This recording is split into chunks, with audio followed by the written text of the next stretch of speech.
죽음의 싱크홀, 구멍난 뼈를 채우는 비법입니다. 네. 오늘 선생님의 정말 잘 모신 게 뼈 건강은 확실히 겨울에 좀 더 신경을 써야 되는 것 같아요. 맞아요. 주변에 보면은 걷다가 막 휘청해가지고 막 넘어지는 분 많아요. 그래서 뼈 이거 부러지는 분들이 한둘이가 아닙니다. 맞아요. 그죠? 겨울은요, 뼈 건강을 가장 조심해야 될 시기예요. 기온이요, 영하로 떨어지게 되면 옷을 여러 겹을 입죠. 옷을 이렇게 가볍게 입지도 않잖아요. 그렇죠. 그러면 이렇게 두껍게 입게 되면요, 몸을 움직이기가 둔해지죠. 그래서 실제로 겨울이요, 65세 이상 어르신 중에서 낙상으로 입원하는 환자가 가장 많은 계절이기도 해요. 조사를 보시면요, 65세 이상 어르신들이요, 낙상으로 인해 입원하는 비율이 봄, 여름, 가을 세 계절을 합친 것보다 겨울이 약 10%나 높고요. 특히 이때 50대보다 60대가 약 1.5배, 60대보다 80대는요, 약 4배나 높은 것을 확인할 수 있어요. 그러니까 연령이 올라갈수록 낙상률도 같이 높아진다는 거죠. 근데 더 무서운 건 뭐냐면요. 뼈 건강을 죽음의 싱크홀이라고 하잖아요. 근데 사실 너무 표현을 좀 과격하게, 과하게 하는 게 아닌가 그런 싶어요. 것도 있는 왜 것 이렇게 같아요. 겁을 주는 거예요? 사실 그렇게 생각하실 수도 있어요. 하지만 죽음의 싱크홀이라는 이 표현 딱 맞습니다. 자, 예를 한번 들어볼까요? 건축이 무너지지 않는 이유가 뭘까요? 튼튼한 건물의 기둥처럼 그렇죠. 우리 몸이 무너지지 않고 지탱해 주는 게 바로 뼈잖아요. 그렇죠? 자, 뼈 건강이 무너지게 되면 우리 몸도 와르르 하고 무너질 수 있기 때문에 싱크홀이라는 표현이 맞습니다. 그러니까 그러네. 자, 이런 전신 기둥인 뼈가 죽음의 싱크홀이 되는 이유는 바로 뭐다? 골다공증 때문입니다. 골다공증. 자, 사진 한번 볼까요? 사진 보시면 왼쪽은 정상뼈고 오른쪽은 골다공증 환자의 뼈입니다. 진짜 그렇게 많아요? 그렇죠. 건강한 정상의 뼈를 보면은 조직이 촘촘하고 균일하면서 또 단단해 보이죠. 반면에 골다공증이 찾아온 뼈는 조직이 얇죠. 속이 숭숭 비어 보이는 것도 보이시죠? 진짜 구멍이 많아요. 한눈에 봐도 차이가 확연하게 느껴질 텐데요. 실제로 이 골다공증 뼈가 얼마나 약하고 또 골절의 위험이 높은지 영상으로 한번 보여드릴게요. 자, 보시면 속까지 꽉 차 있는 과자를 정상뼈라고 가정하고요. 속이 텅 비어 있는 과자를 골다공증 뼈라고 가정해 보겠습니다. 자, 속이 꽉 찬 뼈는 아무리 힘을 가해도 버티고 부서지지 않죠. 그렇죠? 반면에 자, 속이 텅 빈 골다공증 뼈를 가정한 과자 볼까요? 하나, 둘, 셋. 작은 심에도 바스러지고 골절되는 게 보이죠. 자, 이렇게 숭숭 구멍이 나고 약해진 뼈가 잘 부러지는 질환. 바로 이유가 골다공증 때문입니다. 안 해요. 그래도 그렇지. 전 좀 너무 심한 것 같아요. 그냥 이렇게 뼈가 이렇게 떡 부러지면 제가 이해가 가요. 근데 설마 저렇게 뼈가 막 바스러져요? 이거 너무 심한 거 아니에요? 진짜 뼈는 저 정도는 아니겠죠. 정말 이렇게 바스러질 수가 있습니다. 제가 제 환자 얘기를 한번 들려드려 볼게요. 근데 저희 환자분 중에서 한 3년 정도를 계속 이렇게 건강검진을 하러 오시는 60대 환자분이 계셨어요.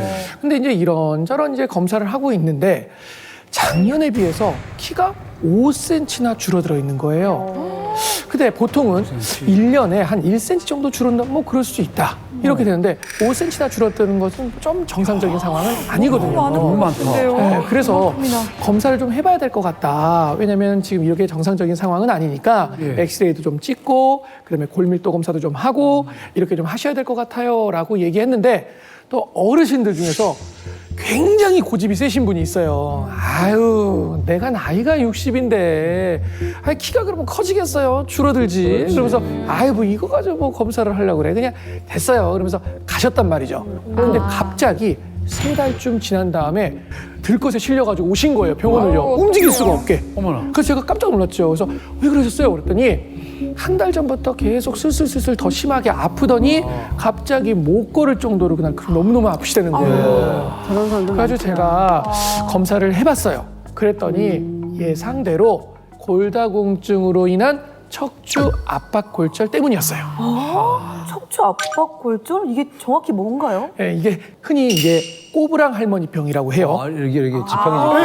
그러니까 할머니가 이렇게 예, 꼬부랑 예, 할머니처럼 예, 예. 이렇게 다니잖아요. 이 척추 압박 골절은요, 외부의 충격으로 인해서 척추가 찌그러지듯이 부서지는 이런 주저앉는 질환입니다. 제가 엑스레이 사진 한번 보여드릴게요. 네네. 지금 동그라미가 쳐져 있는 부분 뼈를 보시면 척추가 골다공증으로 인해서 약해져서요. 가벼운 충격에 캔처럼 찌그러지거나 주저앉은 것을 말을 합니다. 더 큰 문제는요.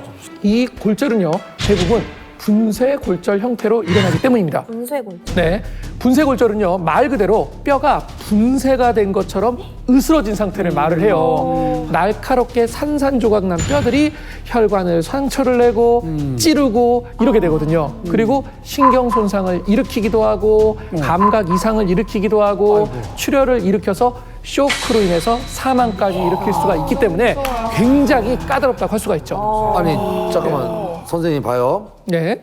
병원을 가려면 우리가 통증이 있어야 되는데 지금 네. 통증이 없어요. 네. 그렇죠. 뭐가 아파야 병원에 가는 거 아니에요? 그러면 정말 얼마나 좋겠습니까? 근데 위 같은 증상을 겪으면서 골다공증인 걸 모르는 경우가 많고요.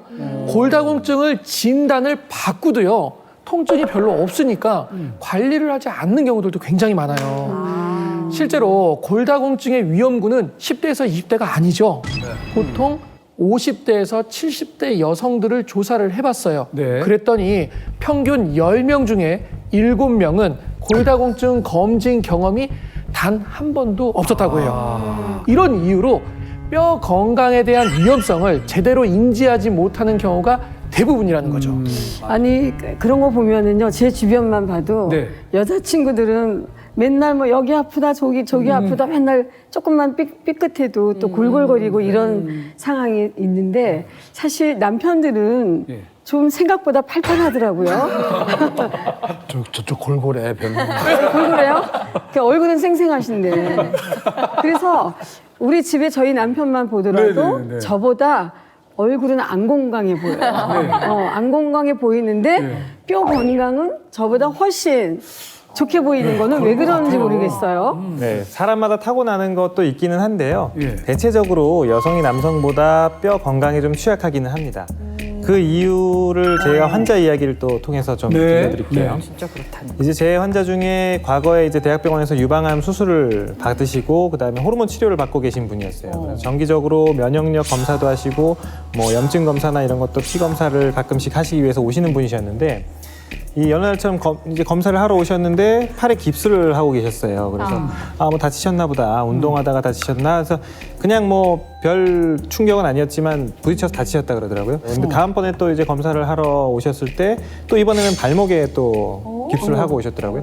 아니 두 개 이렇게 연달아서 골절되는 건 사실 쉬운 일은 아니기 때문에 그래서 이제 골다공증 검사를 한번 해봤어요. 골밀도 검사를. 그랬더니 골다공증으로 인한 골절이 이미 여러 부위의 도미노처럼 이어진 상태였고 이게 이유를 잘 생각해 봤더니 이분이 이제 유방암 환자라서 네. 다니시는 거였잖아요. 유방암인데 거기서 항호르몬 치료를 계속 지속적으로 받으셨기 때문에 네. 그런 일이 일어났던 겁니다.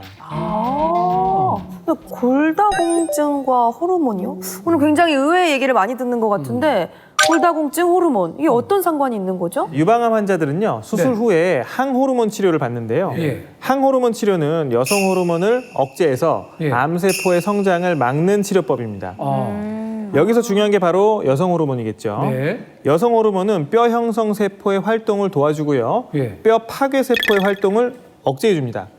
그러니까 뼈의 방패막 역할을 할 수가 있는 거죠. 근데 그 여성 호르몬이 줄어들면 방패막 역할을 제대로 하지 못하게 되고 뼈 건강이 무너질 수가 있다는 겁니다. 잠깐만. 뼈가 재생이 되고 파괴된다고요? 저는요. 뼈는 한 번 생기면 쭉 가는 걸로 알고 있어서 제가 이 통뼈거든요. 어려서부터. 뼈가 진짜 제 뼈는 진짜 타고난 통뼈인데 그래서 뼈 건강에 걱정을 하나도 안 했는데 이거 걱정 안 할 게 아니네 이게요? 네. 우리 뼈는 살아있는 조직입니다. 다른 조직들과 마찬가지로 생성과 파괴를 계속 반복하는데요. 건물의 붕괴를 막기 위해서 리모델링을 하듯이 뼈도 끊임없이 파괴되고 새로 계속 재료를 채워 넣습니다. 보통 1년마다 몸속 10%의 뼈가 교체되기 때문에 산술적으로 그냥 단순히 계산해 보면 10년에 한 번씩 다 새 뼈로 교체되는 겁니다. 그런데 문제는 앞서 말씀드린 것처럼 뼈의 방패막 역할을 하는 여성 호르몬이 줄어드는 갱년기가 여성들에게는 온다는 겁니다. 자, 화면을 보시면요. 네. 연령별 골밀도와 여성 호르몬 그래프를 겹친 건데요. 여성 호르몬 줄어드는 시기와 골밀도가 낮아지는 시기가 어떻습니까? 비슷하죠? 비슷하네요. 네. 실제로 갱년기 이후에는 골밀도 감소 속도가 10배 이상 빨라져서 60세 이후에는 전체 골세포의 30% 이상이 소실된다는 연구 결과도 있었습니다. 근데 또 아까 사례에서 도미노처럼 골절이 일어났다고 하셨는데 혹시 그것도 여성 호르몬이랑 관련이 있는 건가요? 네.